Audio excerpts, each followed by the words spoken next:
Mulher é presa com armas que seriam levadas para a região sul do país. Você sabe o que vem cobrado na sua conta de luz? Uma reportagem especial vai mostrar por que sua conta sobe tanto em relação ao seu consumo. Polícia vai ouvir novamente as adolescentes envolvidas em uma briga na saída de uma escola na capital. Uma garota envolvida morreu semana depois das agressões. E você vai ver aí também. O protesto foi contra o aumento de salários dos legisladores. Procon Municipal lança novo meio para consumidor fazer suas reclamações e denúncias. Depois de 3 anos, meninas que tiveram a mãe e tia assassinadas no Japão retornam ao Brasil para ficarem com a avó. O TV Notícias dessa terça-feira, 18 de dezembro, já está no ar.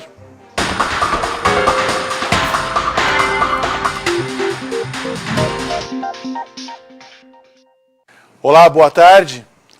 Uma mulher é presa com 2 pistolas 9mm que seriam levadas para a região sul do país. O repórter Tony Balejo tem mais informações.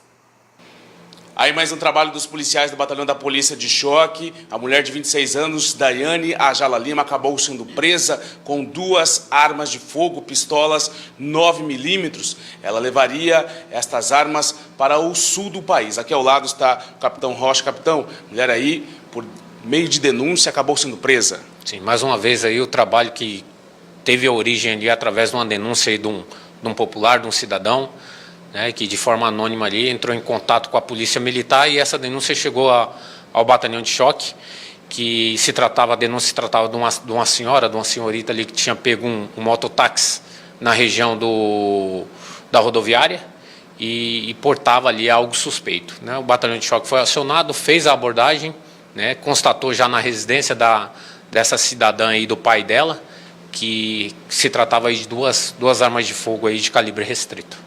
Moradora de Joinville, Santa Catarina.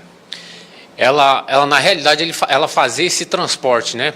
Não era a primeira vez que ela fazia esse transporte dessas armas. Ela já falou para a equipe policial que já tinha feito esse transporte antes. Ela comprava a arma em Pedro Juan e direcionava esse armamento para a cidade aí de Santa Catarina, de Joinville, em Santa Catarina.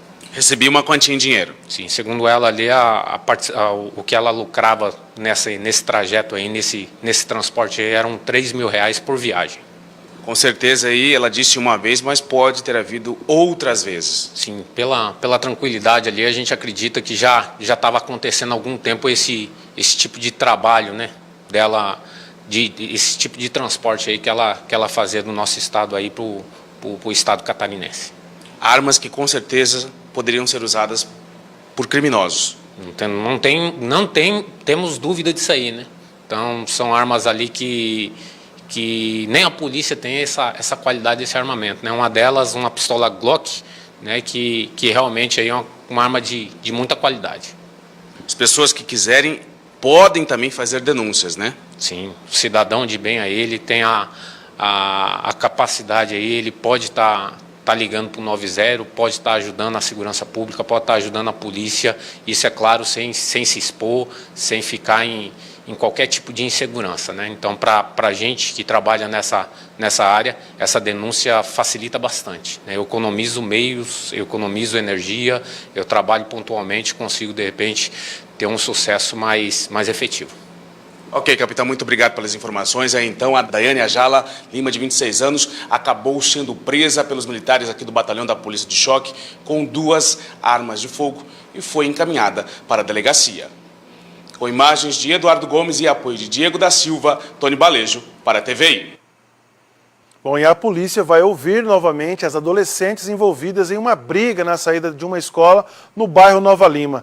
A garota Gabriele, de apenas 9 anos, morreu uma semana depois de ser agredida por outra menina da mesma idade. Mas agora, as investigações apontam para uma outra versão onde mais 2 adolescentes teriam participado das agressões. A morte da menina de 10 anos, Gabriele Jimenez, que morreu no dia 6 de dezembro depois de 4 paradas cardíacas, decorrente de uma tromboembolia, Agora, o caso pode ganhar novos capítulos. As duas garotas envolvidas neste caso da morte da menina Gabriele serão novamente chamadas a prestar depoimento aqui na DEAGE. De acordo com a delegada que cuida do caso, dúvidas foram se formando durante a investigação. Inclusive, a agressora não seria mais a menina de 9, e sim uma adolescente de 13 anos. No decorrer das investigações, a gente verificou que a versão primeiramente apresentada pelas adolescentes não era condizente com a verdade. Então, em face dessa reunião desses elementos de informação apontando que as agressões teriam também partido das adolescentes, a gente entende por bem reinquiri-las aqui na delegacia para novos esclarecimentos. A jovem foi levada 2 vezes para a UPA Coronel Antonino. O quadro foi se agravando e a jovem transferida para a Santa Casa, onde o estado de saúde piorou e depois de 4 paradas respiratórias, ela veio a óbito. De acordo com a delegada, o resultado do exame necroscópico, que deve ficar pronto ainda nesta semana, deve apontar que realmente levou à morte da menina. O que o laudo necroscópico há de nos esclarecer é se há esse nexo de causalidade, essa relação de causa e efeito entre as agressões sofridas no dia 29 de novembro e o resultado morte ocorrido no dia 6 de dezembro. A briga entre Gabriele teria começado dentro da escola de ensino fundamental Lino Vilachá, no bairro Nova Lima, região norte de Campo Grande. As agressões continuaram na rua após a saída das meninas da aula.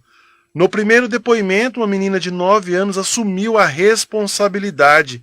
Agora, as investigações apontam o envolvimento de uma adolescente de 13 anos, que muda totalmente a configuração do ato infracional. Quando se fala de uma adolescente, de 12 anos até os 17 anos, aí ela já responde por uma conduta que seja equiparada a crime, a que denominamos atos infracionais.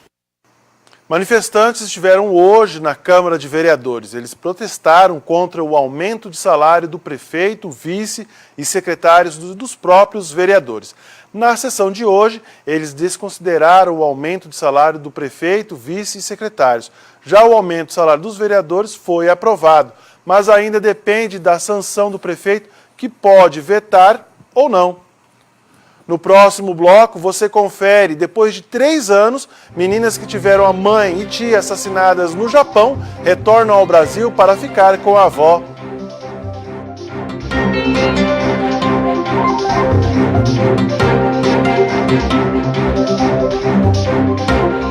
Que todos merecem comprar mais e oferece ofertas incríveis para você pagar menos. Alho 89 centavos cada 100 gramas. Cereja fresca 2,49 cada 100 gramas. Manga palmer ou laranja pera 1,99. Ave fiesta Seara 11,98. Tender bolinha pamplona 24,90. Pernil sadia 9,90. Filé de tilápia 29,90. Todos os feijões com 50% na segunda unidade. Todas as conservas e açúcares com 50% na segunda unidade. Panetone fabricação própria 5,69. Todos os sucos, águas de coco, chás e energéticos 50% na segunda unidade. Todas as panelas, louças, assadeiras e copos 20% de desconto com o meu Carrefour. Fritadeira Filco 269. Todos merecem o melhor.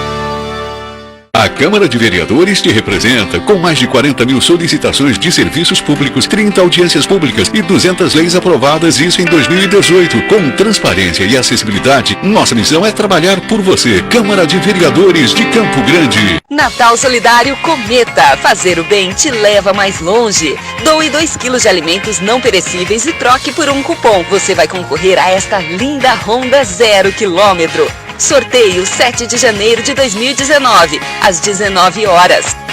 Postos de troca, concessionárias e pontos de vendas Cometa.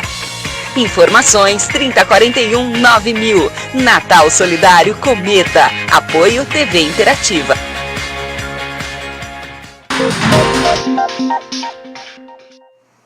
Depois de 3 anos, meninas de 6 e 8 anos que tiveram a mãe e a tia brasileiras assassinadas no Japão retornam em definitivo ao Brasil. Durante esse tempo, viveram em um orfanato japonês e ainda correm o risco de retornarem ao Japão por causa do crime. As 2 meninas de 6 e 8 anos chegaram no começo do mês em Campo Grande, Mato Grosso do Sul, mas somente hoje a avó, Maria Escardim, divulgou a chegada delas. Isabela e Alejandra são filhas de Akemi Maruyama, que foi encontrada morta junto com a irmã na cidade de Handa, província de Aichi, no Japão. O apartamento em que elas viviam foi incendiado. Na época do crime, a polícia japonesa constatou que a morte das irmãs Akemi Maruyama, de 29 anos, e Michele Maruyama, de 27, foi por estrangulamento e que o incêndio foi criminoso. No mesmo dia, a polícia prendeu o peruano Tony La Rosa, ex-companheiro de Akemi, que não aceitava o fim do relacionamento. Ele estava dirigindo o carro dela sem habilitação e em companhia das duas crianças. O crime aconteceu em dezembro de 2015 e desde então as duas meninas viviam em um orfanato japonês com os familiares. De 2015 até hoje foi de muita luta para Maria Scardim, mãe das duas brasileiras. Ela até chegou a ir ao Japão dar o último adeus às filhas, participou da cremação, mas ficou faltando uma coisa: a guarda das netas. Não me foi permitido, né, devido às leis japonesas, à cultura japonesa. Eles queriam, na verdade, proteger as crianças. Eles não me conheciam, não sabiam minha vida, né? Então, foi mais, acredito eu, para proteger as crianças mesmo. Não foi, assim, uma maldade do governo japonês, né? Elas vieram em definitivo para ficar com a avó. Mesmo assim, corre um risco de ter que retornar ao Japão, já que Tony, o acusado, ainda não foi julgado. Elas são testemunhas oculares do crime, né? Na verdade, assim, acreditam que a mais velha tenha visto alguma coisa, mas por ser criança, travou, assim, no cérebro, né? Mas se tiver necessidade de voltar, se o governo japonês ou a polícia japonesa, elas vão voltar, porque eu vou fazer o que eu puder para que ele seja condenado. Com a perda da mãe e da tia e sem convívio familiar, a maior barreira para as crianças e a avó é a língua. Isabela e Alejandra falam somente a língua japonesa.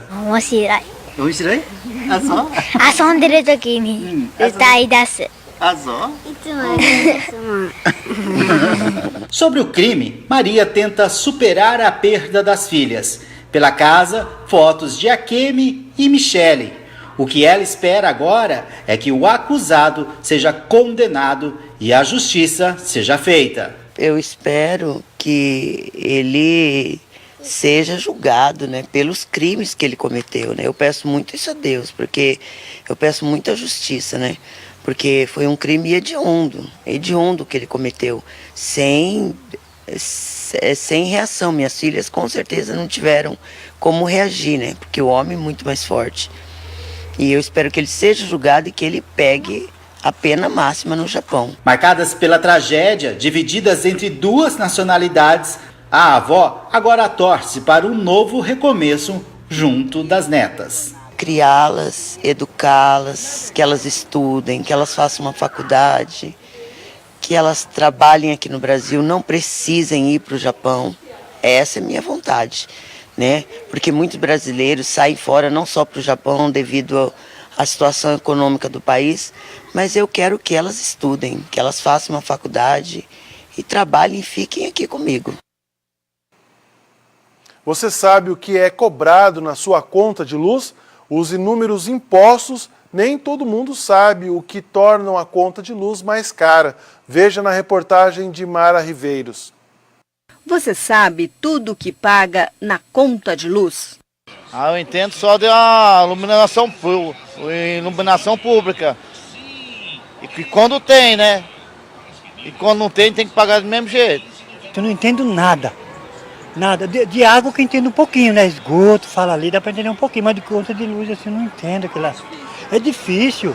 Com todos esses números e porcentagens, parece difícil mesmo. Para ajudar a entender o que é cobrado em uma conta de luz, o coordenador comercial da Energisa explicou que a tarifa tem apenas uma alteração anual em abril e o que altera o valor da conta são os impostos. O reajuste tarifário anual ocorre em abril e de lá para cá o valor da tarifa de energia elétrica ele é único, todos os meses. O valor do quilowatt-hora na conta do cliente ele tem alteração de acordo com o PIS e COFINS, que é um tributo do governo federal, divulgado mensalmente, ou de acordo com o ICMS, que é quando varia de acordo com o consumo do cliente. Um dos itens também que pode fazer o valor da conta variar é a taxa de iluminação pública. A cobrança de iluminação pública ela incide conforme a lei do município, né? Cada município tem a sua lei de cobrança de iluminação pública e sim acrescenta no valor da conta conforme o consumo do cliente. Lembrando que nesse caso a Energisa ele é um agente arrecadador do município, ele recebe o valor na conta de energia e repassa na íntegra para o município. O valor cobrado pelo consumo mensal é calculado multiplicando o valor do consumo no mês pelo valor da tarifa de energia com impostos. Para chegar no valor do consumo do cliente é muito simples, né? É o consumo em quilowatt-hora vezes o valor da tarifa já com os impostos, né? O ICMS, o PIS e o COFINS. Né? E aqui na frente vem o detalhamento. Qual foi a alíquota do ICMS, qual o valor do ICMS, qual o valor do PIS e qual o valor do COFINS. Essa tabela aqui, ela mostra a cobrança do ICMS. De acordo com o tipo do cliente, né, a classe do cliente, por exemplo, residencial ou residencial rural, aonde o ICMS ele avança de acordo com, ele é cobrado de acordo com o consumo, né? E tanto o produtor rural como as demais classes que são comercial e industrial, aonde o imposto de ICMS ele é único, 17%. Essa tabela aqui, ela mostra a variação do PIS e do COFINS durante o ano, né? Então pode observar que a cada mês, conforme a divulgação deste tributo, ele pode sofrer uma variação para mais ou para menos e automaticamente vai fazer a diferença na conta do cliente. Lembrando sempre que a tarifa ela não altera, o que está alterando são os tributos. É importante lembrar que no final da conta também está incluída o valor da bandeira tarifária, sistema que entrou em vigor em 2015. As bandeiras são das cores verde, amarela e vermelha e indicam se as condições de geração de energia naquele mês são favoráveis. Agora, no mês de dezembro, por conta das chuvas, a bandeira tarifária é a verde. Neste mês de dezembro nós estamos na bandeira verde, ou seja, não estamos usando a fonte de energia mais cara e automaticamente não tem a cobrança adicional na conta de energia do cliente. No próximo bloco tem entrevista ao vivo, vamos falar com Juliano Wertheimer, presidente da Abracel, Associação Brasileira de Bares e Restaurantes, em pauta a Lei do Silêncio em Campo Grande. Fique agora com a previsão do tempo para amanhã.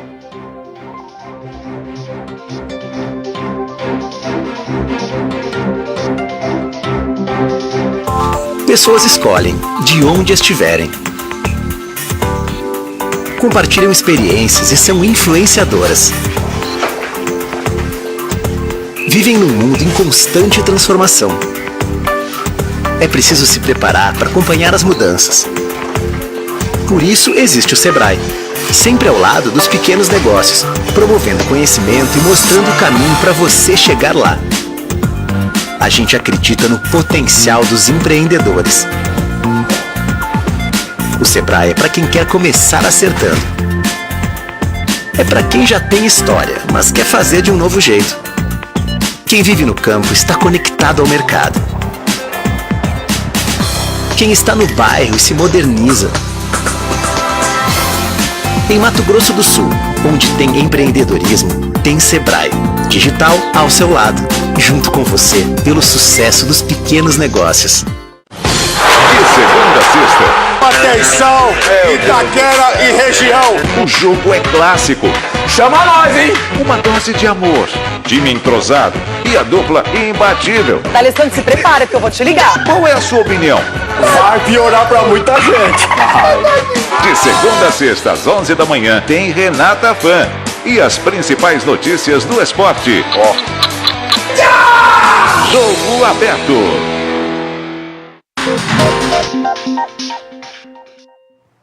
Na entrevista ao vivo de hoje, vamos conversar com Juliano Wertheimer, presidente da Abracel, a Associação Brasileira de Bares e Restaurantes, em pauta a Lei do Silêncio em Campo Grande. Boa noite. Boa noite. Ora, Juliano, o que representa, o que impacta para os bares e restaurantes esta Lei do Silêncio? A Lei do Silêncio, primeiramente, nós temos que entender que são duas discussões diferentes. Uma é o limite dos decibéis que antes era 90 e agora se fala em 45 ou 55, esse limite ele é federal, é do CONAMA, que é o Conselho Nacional de Meio Ambiente. Então eles deliberam sobre isso, mas tinha uma resolução aqui do município onde permitia até 90. Isso foi derrubado pelo Ministério Público porque feria a norma nacional. E o que se debate hoje, foi trazido ontem na Câmara dos Vereadores, é o licenciamento ambiental para casas noturnas que gostariam ou já executam música ao vivo. Bom, é preciso também haver o consenso de que a cidade não pode se tornar uma cidade de dormitório e oferecer também entretenimento para os seus munícipes. Hoje somos uma cidade de quase 1 milhão de habitantes, muitas pessoas daqui, muitas de fora que vieram aqui empreender ou trabalhar. Tem muitas indústrias chegando por todo o interior do nosso estado e próximo da capital. Então nós somos hoje uma cidade muito maior do que era há 10 ou 20 anos atrás. E junto do desenvolvimento, do progresso, vem também a evolução da vida noturna, da vida cultural e do entretenimento da cidade. Agora, o que já ficou em acordo com os vereadores ontem?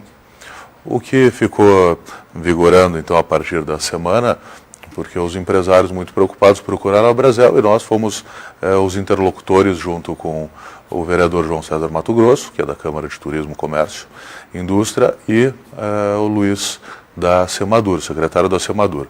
Eles foram muito sensíveis em entender a situação dos empresários e ontem trouxeram uma solução muito boa, porque tem algumas casas que estão estabelecidas há 15, 17 anos, mas estão irregulares, mesmo sem perturbar a vizinhança e mesmo sem exceder o volume, porque na região onde elas estavam localizadas não era permitido o licenciamento ambiental. Então, o que o Luiz Eduardo trouxe ontem para nós é uma alteração em todas as regiões da cidade, todas vão ser S4 ou S5, que são regiões onde é possível solicitar o licenciamento ambiental.